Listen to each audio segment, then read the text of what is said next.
اگر شیخ کامل ہوگا تو وہ سمجھے گا کہ یہ مرید میرے پاس آیا ہے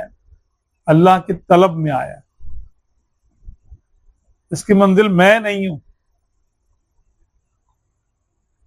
اس کی منزل تو اس کا رب ہے،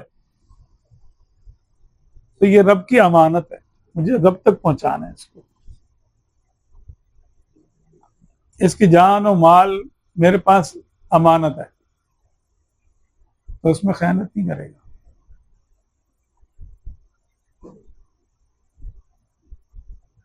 اس کو اپنی ملک نہیں سمجھے گا کہ میں اس کا مالک ہوں، اب تو میرا مرید ہو گیا ہے، اب تو اس کے جان و مال کا مالک میں ہوں، اس سے میں سے نفع بھی حاصل کروں گا، اس کی جیب میں کتنے پیسے وہ بھی میرے ہیں، اس کا بینک بیلنس میرے اختیار میں ہے، اس کا عہدے والا ہے تو میں اس سے کام بھی لوں گا، اس کے وجاہت سے فائدہ اٹھاؤں گا، اس کے اقتدار سے فائدہ اٹھاؤں گا۔ اس کا مرید بادشاہ ہے یا فقیر ہے، دونوں برابر ہیں۔ اس سے پیر کامل ہے تو یہ نیت نہیں کرے گا میں اس سے کیا فائدہ حاصل کر سکتا ہوں، پھر وہ کامل ہی نہیں، وہ تو پھر کاروباری ہے، تاجر ہے، اور دکان کھول کے بیٹھا، پیڑ کی کھال میں بھیڑیا ہے،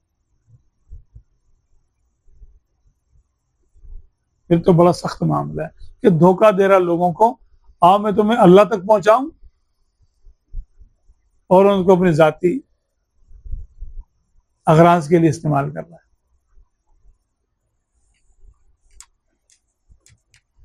اس کا تو بڑا سخت معاملہ ہے،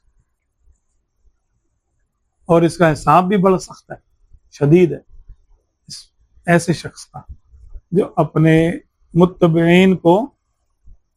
چاہے وہ مرید ہیں یا اس کے پیروکار ہیں یا اس کی پارٹی کے کارکن ہیں، ان کو اپنے ذاتی مقاصد کے لیے استعمال کرے۔ میں اس وجہ سے کہ اللہ رسول کا نام لیتا ہے اور اللہ رسول تک پہنچاتا نہیں ہے،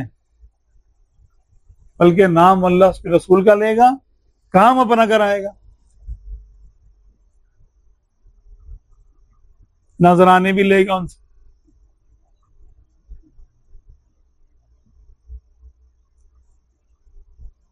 پیر ہونا گویا کہ نائب رسول ہونا ہے، کتنا بڑا منصب ہوا یہ، تو یہ تو بالکل للہ فی اللہ والا کام ہے پیر بننا، کہ ذاتی اغراض اس میں نہیں آ سکتی، آئیں تو پھر یہ پیر نہیں ہے، پھر یہ ڈاکو ہے، ریزن ہے۔